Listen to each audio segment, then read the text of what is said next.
Assalamualaikum warahmatullahi wabarakatuh. Apa kabar anak-anak ustazah semuanya? Semoga tetap dalam keadaan sehat walafiat. Bertemu lagi dengan materi IPS kelas 9 bersama saya Ustazah Restu. Hari ini kita akan membahas tentang pengembangan ekonomi kreatif berdasarkan potensi wilayah. Nah, sebelum mengetahui apa itu ekonomi kreatif, maka kita harus mengetahui dulu apa itu kreativitas. Kreativitas adalah kemampuan seseorang untuk melahirkan sesuatu yang baru, baik itu berupa gagasan maupun karya nyata yang relatif berbeda dengan yang ada sebelumnya. Karena dalam setiap kegiatan ekonomi diperlukan adanya suatu pemikiran yang kreatif. Seorang wirausahawan adalah orang-orang yang mempunyai kemampuan melihat dan menangkap peluang bisnis, mengumpulkan sumber daya yang dibutuhkan untuk mengambil keuntungan dan mengambil tindakan yang tepat, serta memastikan keberhasilan. Jadi seseorang wirausahaan itu tidak hanya mampu berbuat sesuatu yang baik bagi dirinya, melainkan untuk orang lain juga. Ekonomi kreatif pertama kali diperkenalkan oleh John Hawkins dalam bukunya yang berjudul The Creative Economy: How People Make Money from Ideas. Hawkins menjelaskan bahwa ekonomi kreatif adalah the creation of value as a result of idea. Maksudnya, kegiatan ekonomi kreatif merupakan kegiatan ekonomi dengan input dan output berupa gagasan. Nah, unit-unit usaha pelaku ekonomi kreatif disebut sebagai industri kreatif. Ekonomi kreatif merupakan pengembangan konsep yang berlandaskan sumber aset kreatif yang diharapkan mampu meningkatkan pertumbuhan potensi ekonomi. Jadi, jumlah penduduk yang banyak dan potensi sumber daya budaya beraneka ragam dapat dijadikan sebagai modal untuk mengembangkan industri kreatif. Menurut Kementerian Perdagangan Indonesia, industri kreatif dapat diartikan sebagai industri yang berasal dari pemanfaatan kreativitas. Nah, keterampilan serta bakat individu untuk menciptakan kesejahteraan dengan cara menghasilkan daya kreasi dan daya cipta individu tersebut. Dengan komposisi jumlah penduduk usia muda yang mencapai 43% atau sekitar 103 juta orang, merupakan peluang Indonesia untuk mengembangkan ekonomi kreatif. Nah, berikut adalah 14 sektor yang termasuk dalam ekonomi kreatif yang diidentifikasi oleh Kementerian Perdagangan. Yang pertama adalah periklanan. Nah, kegiatan ini berkaitan dengan jasa periklanan, yakni komunikasi satu arah dengan menggunakan medium tertentu, meliputi proses kreasi, operasi, dan distribusi dari periklanan yang dihasilkan. Misalnya riset pasar, perencanaan komunikasi periklanan, media periklanan luar ruang, produksi material periklanan, promosi, dan kampanye relasi publik. Yang kedua, pasar barang seni. Kegiatan ini berkaitan dengan perdagangan barang-barang asli, unik dan langka, serta memiliki nilai estetika seni dan sejarah yang tinggi melalui lelang, galeri, toko, pasar swalayan dan internet, meliputi barang-barang musik, percetakan, kerajinan, otomobil, dan film. Kemudian yang ketiga ada arsitektur. Kegiatan ini berkaitan dengan desain bangunan secara menyeluruh, baik dari level makro yaitu town planning, urban design, landscape arsitektur, sampai level mikro yaitu detail konstruksi. Misalnya arsitektur taman, perencanaan kota, perencanaan biaya konstruksi, konservasi bangunan warisan sejarah, pengawasan konstruksi, dan yang lainnya. Yang keempat adalah kerajinan. Kegiatan ini berkaitan dengan kreasi, produksi, dan distribusi produk yang dibuat atau dihasilkan oleh tenaga pengrajin yang berawal dari desain awal sampai proses penyelesaian produknya. Dan antara lain meliputi barang kerajinan yang terbuat dari batu berharga, serat alam maupun buatan, kulit, rotan, dan yang lainnya. Produk kerajinan pada umumnya hanya diproduksi dalam jumlah yang relatif kecil. Yang kelima ada desain. Kreatif ini yang berkaitan dengan kreasi desain grafis, desain interior, desain produk, desain industri, konsultasi identitas perusahaan dan jasa riset pemasaran, serta produksi, kemasan, dan jasa pengepakan. Yang keenam ada fashion. Kegiatan ini berkaitan dengan kreasi desain pakaian, alas kaki, dan aksesoris mode lainnya. Lalu yang ketujuh ada video, film, dan fotografi.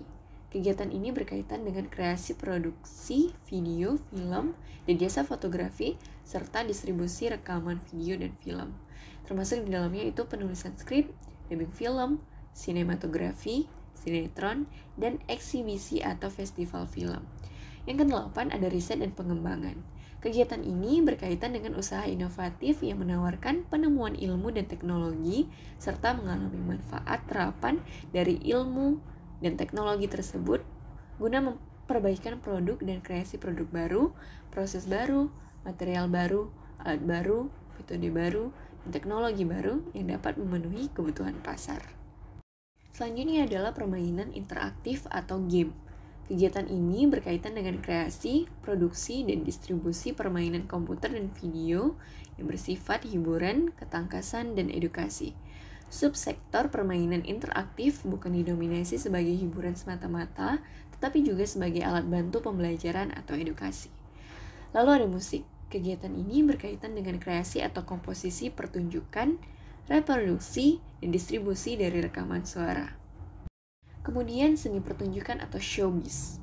Kegiatan ini berkaitan dengan usaha pengembangan konten, produksi pertunjukan. Misalnya, pertunjukan wayang, balet, tarian tradisional, tarian kontemporer, drama, musik tradisional, musik teater, opera, termasuk musik etnik, desain dan pembuatan busana pertunjukan, tata panggung, dan tata pencahayaan. Lalu ada televisi dan radio atau broadcasting. Kegiatan ini berkaitan dengan usaha kreasi, produksi, dan pengemasan acara televisi seperti games, kuis, reality show, infotainment, dan lainnya, penyiaran, dan transmisi konten acara televisi dan radio, termasuk kegiatan station relay atau pemancar siaran radio dan televisi. Kemudian ada penerbitan dan percetakan. Kegiatan ini berkaitan dengan penulisan konten dan penerbitan buku, jurnal, koran, majalah, tabloid, dan konten digital, serta kegiatan kantor berita dan pencari berita. Subsektor ini juga mencakup penerbitan perangko, materai, uang, kertas, belangko cek, giro, surat andil, obligasi, saham, dan surat berharga lainnya. Lalu ada layanan komputer dan piranti lunak atau software. Kegiatan ini berkaitan dengan pengembangan teknologi informasi termasuk layanan jasa komputer, pengolah data, pengembangan database, pengembangan piranti lunak, integrasi sistem, desain dan analisis sistem, desain arsitektur piranti lunak, dan yang lainnya. Selanjutnya adalah pentingnya pengembangan industri kreatif. Dan menurut Kementerian Pariwisata dan Ekonomi Kreatif, terdapat beberapa alasan pentingnya pengembangan industri kreatif nasional, yaitu A. Memberikan kontribusi ekonomi yang signifikan. Berkembangnya industri kreatif akan memberikan kontribusi pada PDB dan menciptakan lapangan pekerjaan. Karena angka pengangguran di Indonesia masih sangat tinggi, maka diperlukan adanya langkah yang cepat untuk menanggulangi masalah ini. Lalu, produk industri kreatif dengan berbagai karakter unik dapat memperbesar juga peluang ekspor bagi pelaku usaha dalam negeri. Kemudian B. Menciptakan iklim bisnis yang positif. Nah, tumbuhnya industri di suatu bidang akan mendorong tumbuhnya lagi industri yang lain. Misalnya produk kerajinan tanah liat akan mendorong munculnya industri jasa transportasi atau jasa angkutan umum yang baik. Sehingga semakin banyak usaha yang dibuka, maka lapangan pekerjaan juga akan semakin terbuka. C. Membangun citra dan identitas bangsa. Indonesia merupakan negara yang kaya akan sumber daya alam, kepulauan dan suku bangsa, serta budaya. Maka dengan adanya sumber daya manusia yang kreatif dan bijaksana, maka semua kekayaan tersebut dapat dimanfaatkan dengan baik dan benar. Misalnya dengan pengembangan area wisata, pembuatan ikon daerah sesuai dengan karakter budaya masing-masing, sehingga Indonesia dapat diakui di mata dunia. D. Berbasis pada sumber daya yang terbarukan. Kesadaran akan pentingnya menjaga kelestarian alam semakin disadari oleh masyarakat. Pelaku industri kreatif selalu berpikir visioner dan open-minded atau berpikir terbuka sehingga dapat berproduksi tetap memperhatikan kelestarian alam. E. Menciptakan inovasi dan kreativitas yang merupakan keunggulan kompetitif suatu bangsa. Inovasi dan kreativitas akan menghasilkan produk yang akan tidak sembarangan, karena yang mahal adalah ide dari pembuatan produk itu. Munculnya produk-produk ini akan menjadikan suatu bangsa unggul dan kompetitif. Lalu yang terakhir, memberikan dampak sosial yang positif. Berkembangnya industri kreatif juga memberikan dampak di bidang sosial, antara lain pemerataan pendapatan dan peningkatan kualitas hidup.